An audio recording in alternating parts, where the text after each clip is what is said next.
Ommy Dimpoz ni msanii na mwandishi wa mziki wa Bongo Flava nchini kwa muda mrefu sana. Amefanya mziki nchini Tanzania kwa mafanikio makubwa sana hadi akapata ubalozi katika makampuni mbalimbali nchini kutokana na umaarufu wake katika mziki wa Bongo Flava. Wimbo wake ambao mimi ninaweza nikasema ninaukumbuka sana ni wimbo unaoitwa Nai Nai. Amewashirikisha pia wasanii mbalimbali kwenye moja ya kazi, yani nyimbo zake alizowahi kuzifanya akiwa katika moto ule wa mziki wa Bongo Flava. Alimshirikisha Nandy katika wimbo wa Kata ambao ulichukua nafasi kubwa sana katika mwaka 2019.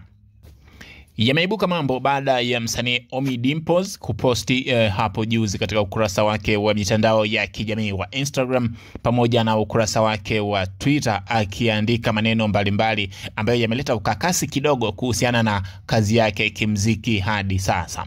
Kumbuka hii ni Flow Habari, Flow Update, na kuletea yote yanayojiri huko katika mitandao ya kijamii.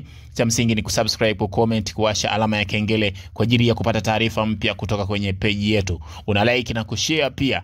Wewe ni mtu wetu wa nguvu sana. Sasa twende pamoja tupate kujua nini kinamjiri huko Ommy Dimpoz. Siku chache zilizopita liliibuka sakata la likilitaja neno VETA. VETA lilikuwa ni neno maarufu sana kwa siku chache zilizopita, ambapo baadhi ya watu walikuwa wakitengeneza posti mbalimbali zilizokuwa zikitaja watu waende VETA, zilizokuwa zikisema kuhusiana na VETA. Sasa Ommy Dimpoz naye alikuja na jambo moja, akiandika katika ukurasa wake wa mitandao ya kijamii kuhusiana na VETA. Aliandika, na umri huu umeenda na kuimba nimesahau, sasa nitaenda VETA.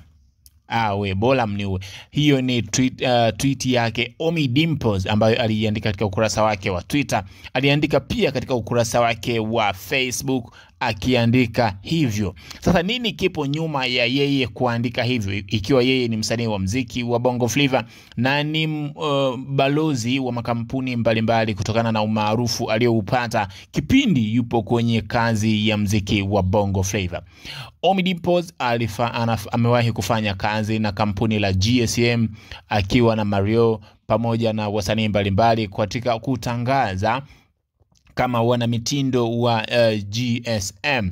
Sasa yameibuka machache kuhusiana na yeye kufanya kazi na GSM. Sasa yaliyoibuka ni kwamba Ommy Dimpoz ameachana na kampuni ya GSM kama balozi na mwanamitindo wa GSM.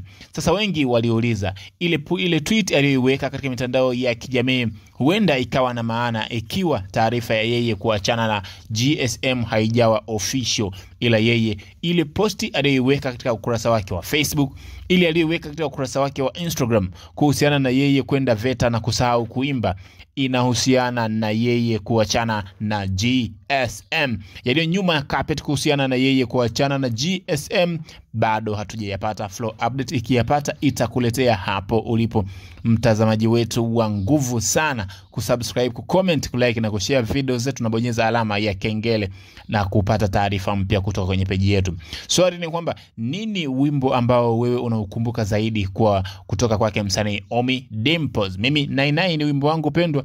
Wewe wimbo wako ni upi? Nikutakie wakati mwema. Comment, like na kushare. Bye bye.